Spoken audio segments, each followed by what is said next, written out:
সপ্তমীর দিন সন্ধেবেলায় গরমকে উপেক্ষা করে ভাবলাম যে একটুখানি কাঁচরাপাড়ায় গিয়ে ঠাকুর দেখে আসি। তো যে পরিমাণে ভিড় আর গরম, মানে একদম পরিশ্রান্ত অবস্থায় ছিলাম। তো যাই হোক, কাঁচরাপাড়ায় গেলাম, ট্রেনের ভিড় উপেক্ষা করেও গেলাম। গরমে তো গলদঘর্ম হয়ে গেছিলাম।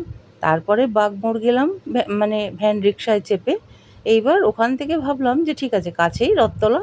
একটা দোকানে জিজ্ঞেস করলাম, বলল এই কাছেই রথতলা।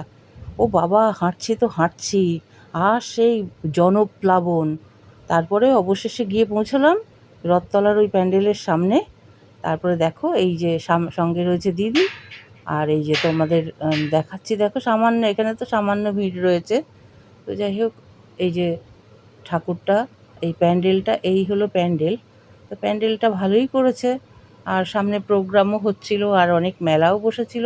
তো সেগুলো যদিও আমি কভার করতে পারিনি, কেন এত ভিড়, এত ভিড়ে আমি মানে মোবাইল ধরবো কী করে।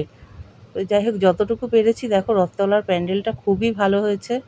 দূর থেকে দেখতে তো খুবই সুন্দর লাগছে। এইটুকুই তুলতে পেরেছি।